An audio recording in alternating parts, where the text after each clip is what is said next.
cette grande panafricaniste, Nathalie Yam, eh bien, n'a pas beaucoup s'occuper des affaires du Cameroun. Le Cameroun, peut-être pour elle, paraissait comme le pays où il ne fallait pas mettre la gueule. Peut-être la Côte d'Ivoire était beaucoup plus sale. Même s'il y a des TR, même s'il y a des bus, même s'il y a des autoroutes. Parlant des bus, la Côte d'Ivoire vient de faire l'acquisition de 200 bus pour compléter son parc immobilier. Monsieur le ministre même était dans les bus pour aller essayer. Mais c'est pas ça le sujet. Je vais parler ici du panafricanisme en fait. Parce que Rémy Ngondo, ou soit beaucoup de personnes en fait, analysent mal le panafricanisme 2.0. Parce que reprocher à Nathalie Yam son soutien à Paul Biya malgré l'état catastrophique du Cameroun, c'est faire preuve de sa méconnaissance du panafricanisme.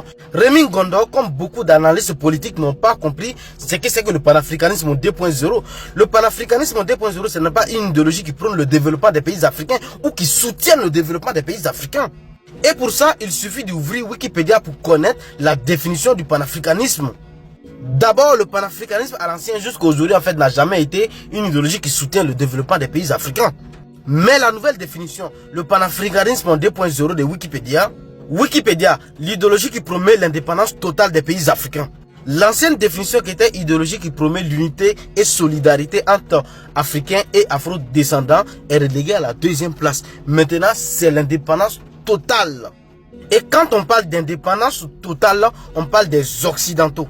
Donc, il suffit de regarder Wikipédia ou de regarder le combat des panafricanistes pour comprendre que le panafricanisme, ce n'est pas une idéologie qui lutte en fait pour le développement ou qui soutienne le développement des pays africains. On ne voit pas des panafricanistes qui soutiennent en fait les 10 meilleures économies d'Afrique.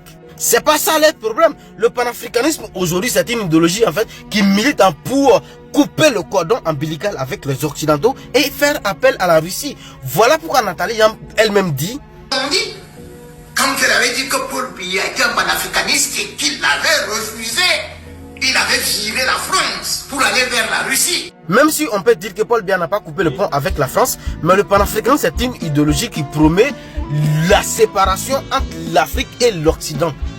Donc ce que vous devez comprendre, c'est que le panafricanisme c'est une arme russe pour faire chier les Occidentaux. Et vous devez comprendre cela. Le panafricanisme, ce n'est pas un mouvement de soutien au développement des pays africains ou qui prône le développement des pays africains, mais un mouvement qui prône la séparation ou soit de couper le cordon ombilical avec les Occidentaux. Voilà pourquoi aujourd'hui, les pays de l'Est sont les pays que les panafricanistes soutiennent. Donc ne vous étonnez pas qu'ils soutiennent Paul Biya, parce que le but, ce n'est pas de développer son pays, mais de couper le cordon ombilical avec les Occidentaux.